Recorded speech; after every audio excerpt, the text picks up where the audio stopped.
उम्मीद है कि आप सब बहुत बहुत सुरक्षित होंगे अपने अपने घरों में।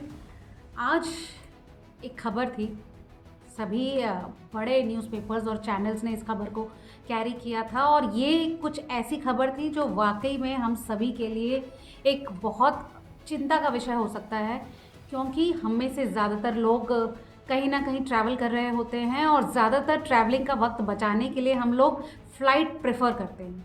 तो ये खबर उन सभी लोगों के लिए है जो ज़्यादातर ट्रैवल करते हैं बाय एयर। तो ये खबर है थाईलैंड गए हुए कुछ हिंदुस्तानियों की, जो कि थाईलैंड के फुकेट शहर में गए हुए थे और 16 तारीख को उन्हें वापसी की फ़्लाइट लेनी थी। एयर इंडिया की फ़्लाइट इन लोगों ने बुक की हुई थी और लेकिन जैसे ही वो लोग एयरपोर्ट पर पहुंचे, तो जैसे ही ये लोग चेक इन के लिए अंदर जाते हैं और पूरा प्रोसेस कंप्लीट हो जाता है, तो इन्हें एयर इंडिया के स्टाफ की तरफ से ये इन्फॉर्मेशन दी जाती है कि जिस फ़्लाइट से उन्हें ट्रैवल करना है उसमें कुछ टेक्निकल फॉल्ट आ गया है। इस टेक्निकल फॉल्ट के चलते इनकी फ़्लाइट 6 घंटे देरी से चलेगी। तो एक तो ये शौक वहाँ जाते ही इन सारे पैसेंजर्स को लग गया। इसके बाद जब 6 घंटे इन लोगों ने इंतज़ार किया, तो जिस भी हालत में ये 6 घंटे तक एयरपोर्ट पे रहे, आप समझ सकते हैं अगर आप भी रेगुलर बेसिस पे ट्रैवल करते हैं तो। उसके बाद इनको फ़्लाइट में बैठाया गया। जब हवाई यात्रा करने का सवाल होता है तो चाहे आप कितने भी रेगुलर ट्रैवलर क्यों ना हो, कहीं ना कहीं आपके दिल में एक बेचैनी या फिर डर कहीं तो ज़रूर होता है। और वो इंसान जब भी अपनी डेस्टिनेशन पर पहुंच जाता है तो इस बात का जिक्र ज़रूर करता है कि उसकी फ़्लाइट वाकई सेफ़ रही।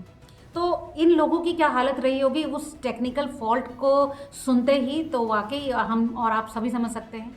इसके बाद बहरहाल 6 घंटे इंतज़ार करने के बाद उन्हें फ़्लाइट में बोर्ड कराया गया, लेकिन यहाँ पर भी उनके साथ फिर से धोखा हुआ।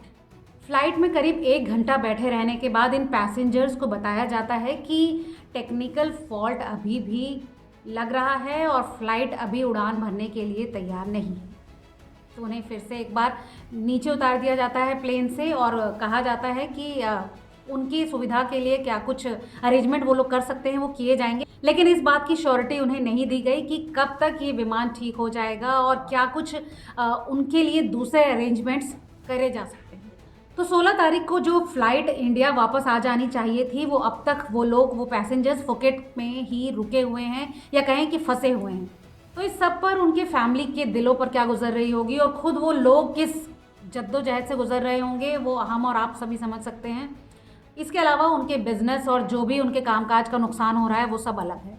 इस सब मामले पर जब एयर इंडिया से बात की गई तो उनका यही कहना था कि वो मामले को सुलझा रहे हैं और काफ़ी लोगों को वो अब तक भारत दूसरी फ़्लाइट्स के ज़रिए भेज भी चुके हैं, लेकिन हकीकत ये है कि 40 से ज़्यादा पैसेंजर्स अभी भी फुकेट शहर में अटके हुए हैं। एयर इंडिया अपनी सफाई में लगातार ये भी कह रहा है कि उन लोगों को रहने और खाने की लगातार सुविधाएं दी जा रही हैं और इनकी तरफ से लगातार कोशिश की जा रही है कि जो टेक्निकल फॉल्ट है वो सुधर जाए और जल्दी से जल्दी इन लोगों को वापस भारत भेज दिया जाए। लेकिन आप समझ सकते हैं कि कितनी फ़्लाइट्स रोज़ यहाँ से वहाँ ट्रैवल करती हैं और एक देश से दूसरी जगह, तो ऐसे क्या कारण है जो एक प्लेन के भरोसे ही इतने लोग वहाँ पर अटके हुए हैं। बहरहाल इस बीच इन सभी पैसेंजर्स के साथ एक और बार मजाक सा हो गया। इन सभी से बोला गया कि फ़्लाइट अब बिल्कुल ठीक है, प्लेन बिल्कुल ठीक है टेक्निकली और फ्लाई करने के लिए तैयार है, तो आप सब फिर से फ़्लाइट बोर्ड कर दीजिए। इन सबको बाकायदा प्लेन में बिठाया गया और प्लेन ने टेक ऑफ भी किया। लेकिन किस्मत का या फिर कहें एयर इंडिया का मजाक ऐसा था कि 2.5 घंटे तक हवा में सफ़र करने के बावजूद इन लोगों को वापस फुकेट शहर पर ही लैंड करा दिया गया। मतलब अगर आपकी फ़्लाइट ठीक नहीं थी या टेक्निकल फॉल्ट ठीक नहीं हुआ था तो 2.5 घंटे तक उन्हें हवा में रखने का क्या मतलब था, और 2.5 घंटे बाद उसी शहर में आप दोबारा पहुंचा देते हैं। जबकि आपको बता दूं, क्योंकि मैं भी अभी 16 तारीख को ही वापस आई हूं फुकेट शहर से, थाईलैंड के इंडिया वापस आई हूं, तो मुझे भी पता है कि कितने घंटे की ये फ़्लाइट होती है। कुल 4.5 घंटे की फ़्लाइट में आप 2.5 घंटे उड़ाने के बाद उनको वापस उसी शहर में लैंड करा देते हो, ये वाकई मजाक से कम नहीं है। तो ये तो हैं हालात हमारी इंडिया की बेस्ट एयरलाइंस के, एयर इंडिया के। इस पूरे मसले पर आपको क्या लगता है, हमें कमेंट करके ज़रूर बताइएगा और ऐसी तमाम और लेटेस्ट अपडेट्स के लिए जुड़े रहिए हमारे साथ। बहुत बहुत शुक्रिया।